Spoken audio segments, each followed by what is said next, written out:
Ineng, bili ka na sa akin, no. Mura lang to. 5 piso lang. Ay, Nay, hindi po ko bibili. Nagpapaaraw lang po kami ng anak ko dito. Pasensya na po, ah. Wala rin po kasi akong pera pambili dyan, eh. Pambili ko na lang po ng diaper ng anak ko. Alam niyo naman po, nanay na. Naiintindihan ko, Ineng. Ang lusog ng anak mo, ah. At ang ganda pa. Pera usog po. Alagaan mo siyang mabuti, ah. Oo naman, Nay. Aalagaan ko po ito. Abu jing abu jing. Ita-transfer ko ito, may iba din yung sign. Bili ka na sa akin, no. Masarap to. Nakita nyo naman po, di ba? Nagre-review ako para makapasa po sa exam. Sige na. 5 piso lang to, murang-mura.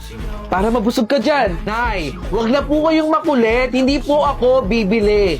Tsaka, dun nga po kayo. Nakaka-istorbo po kayo dito, eh. Sige na. Aray! Kung di ka bibili, okay lang.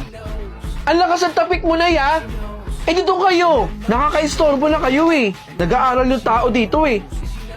Ayan, konti na lang. Bili na kayo. Bili ka na. Masarap to habang naglalaro kayo. Bukod sa babaho kayo, bakit ako yung pinagbebentahan ninyo? Malay ko ba kung malinis ba yung binibenta nyo o hindi? Doon kayo na yung magbenta, wag sa amin dito. Naglalaro kami, oh. Ang laki ninyong istorbo, eh. Tara na, dali. Ayaw nyo talaga? Pwede ba umalis-alis kayo dito, Nay? Hindi po namin kailangan yan ang baho-baho ninyo. Aray! Salamat na lang. Hoy, naglalaro kami, Nay. Ang sakit nun, ha? Tara nga, doon na lang tayo. Baho-baho ng nanay na to, eh. Ma! Ano nangyari? Nasagasaan kasi yung kapatid mo. Kamalas-malasa naman ngayon. Ako nga man, nag-exam po ako, pero tingnan ninyo, bagsak po ako. Ano ba nangyayari ngayong araw? Bakit puro malas? Eh sana nga po, gumaling na agad siya, eh. Babawiin ko pa po itong exam ko. Bili ka na. Kayo din po? Yung matanda, oh. Sino yun?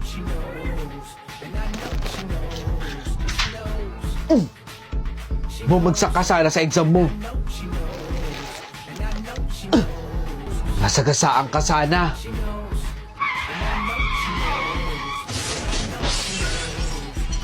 Nak, ano ba nangyayari sa'yo? Bakit ganito yung mga scores mo? Ang bababa ng scores mo sa exam mo. Nagbubulakbol ka na ba o nagre-rebelde ka na? Gusto mo pa bang mag-aral? Sabihin mo lang sa amin kung gusto mo o ayaw mo na para hindi na kami nag-aaksaya ng pang-aral sa'yo. Sa susunod na exam mo, kailangan mataas na ang scores mo. Opo, ma. Pangako po. Nandiyan ka na pala. Nag-cutting ka daw. Sabi ni Joseph, nakita ka raw ni Joseph habang siya papasok pa lang sa school. Ikaw, nakatambay ka lang dun sa harap na eskwela ninyo. Nag-aaral yung mga kaklase mo, ikaw nandun sa labas. Huwag ka na magsinungaling sa akin, ha? Dahil papunta ka pa lang, pabalik na ako. Anak, alam ko yung mga bagay na ganyan. Huwag ka lang magpapahuli sa akin, ha? Tandaan mo yan. Kumain ka na doon. Sige po. Nak, eto na yung baon mo. Nanonood ka pa? Hoy, anong oras na? Huwag mo sabihin sa akin na wala ka naman balak pumasok. Ilang araw ka nang uma-absent. Ayoko pong pumasok, ma. Ano bang matututunan mo dito sa bahay? Ha? Pumasok ka para meron kang knowledge. Puro ka nood ng TV, eh. Kumilos ka na. Kailangan pagbalik ko, nandun ka na sa eskwelahan, okay?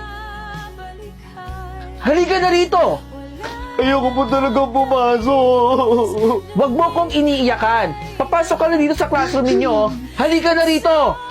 Ayoko po pumasok, ma. Huwag mo ko antayin sa bunutan ka dyan. Tara na. Ma, ayoko po. Sheila, nandiyan ka na pala. Pumasok ka na sa classroom. Oh, andyan pala yung teacher niyo, eh. Sir, bakit po ba ayaw pumasok nito? Binubuli po ba siya dito? Anak, bakit parang takot na takot ka? Tara na, Sheila. Ayoko pong gawin yung mga ganung bagay. Di ba gusto mong pumasa? Tara na, gawin na natin yun. Ayoko po. Di bali na po ako bumagsak kesa pong gawin yung mga ganong bagay na gusto nyo. Huwag ka nang maarte. Tigilan niyo po ako. Sir! Tara! Saan mo ko dadalhin? Sir! Sir! Dito tayo. Tama na po! Gagawin mo lang eh. Salamat po ah. Bakit ka ba bumibili ng alkansya? Malamang, para makapag-ipon, ano bang gamit ng alkansya? Alam ko, para makapag-ipon ka. Pero hindi mo ba alam yung kasabihan na kapag nag-ipon ka ng pera gamit ang alkansya sa bahay ninyo, puro kamalasan ang mangyayari sa buhay ninyo. At kung anong-anong sakit pa ang pwedeng dumapo sa pamilya mo. Kasabihan lang yon. Hindi naman totoo yun eh. At hindi rin ako naniniwala sa ganong kasabihan. Ikaw bahala. Concern lang naman ako eh. Bilang kaibigan mo. Tama. Ako naman to eh. Hindi ikaw. Tara na. Umuwi na tayo. Ikaw ngayon si Piggy Tot.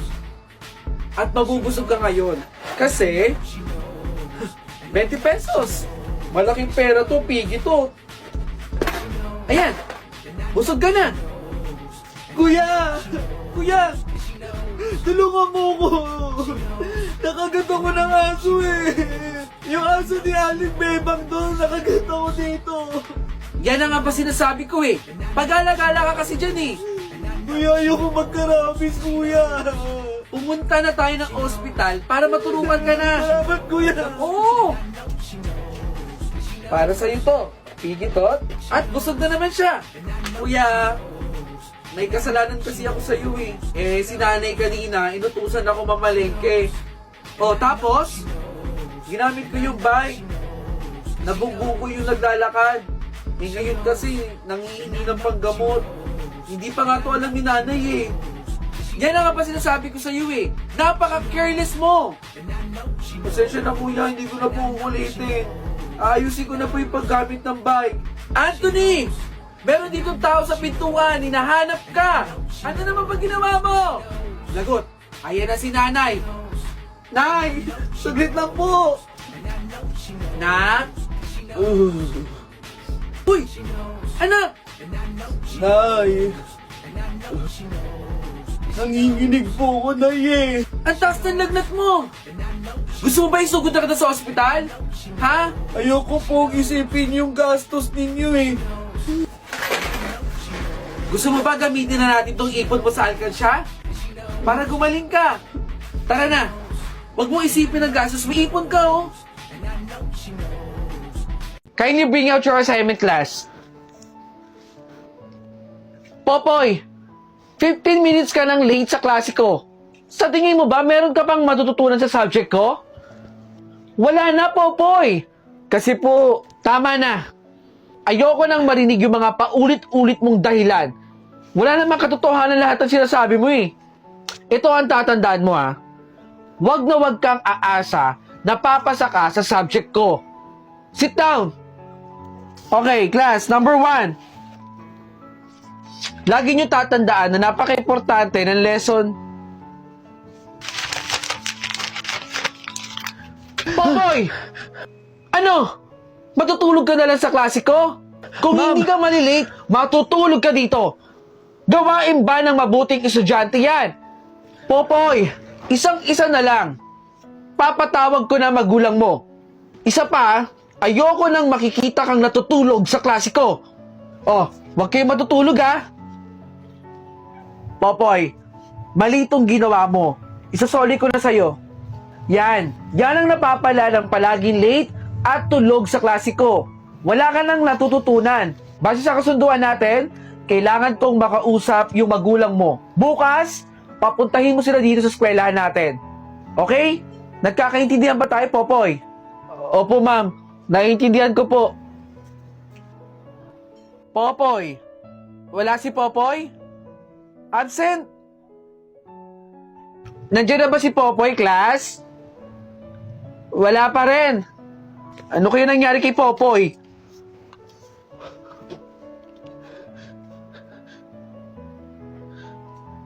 Opo.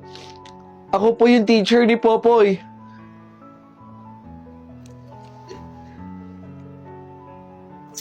Salamat po sa pagbili ah. Meron pa po ako nito. Baka gusto po ninyo. Ay, kayo po. Bibili niyo po. Sige po. Good morning! Good morning! Ay, Jolo! Good morning! Patapos naman tong final docs natin, ano? Kailangan kasi ito ng client natin mamaya. Akin na, ma'am! Jolo, may tumawag kanina, hinahanap ka. Jolo, tapos mo na ba yung report? Jolo, pirmahan mo na to para matapos na. Sandali! O, eto, ma'am. Tapos na po ako. Nagawa ko na po lahat, ha? Napakagaling mo talaga! Uwi na po ako. Ingat kayo, ha? Ingat! Whew. Makikiabot mo ng bayad. Kapagod. Magtrabaho. Parang alam ko yung amoy na yun, ah. Sabi na eh. Alam ko yung amoy at lasa niyan eh. Sabi sa eh, alam mo yan. Para sa akin ha, Jollibee yung burger ang BPS lang hapsarap. Kaya kahit pagod sa trabaho at wala na ako sa wisyo, kilalang kilala ko ang amoy at lasa nito. Alam mo yan.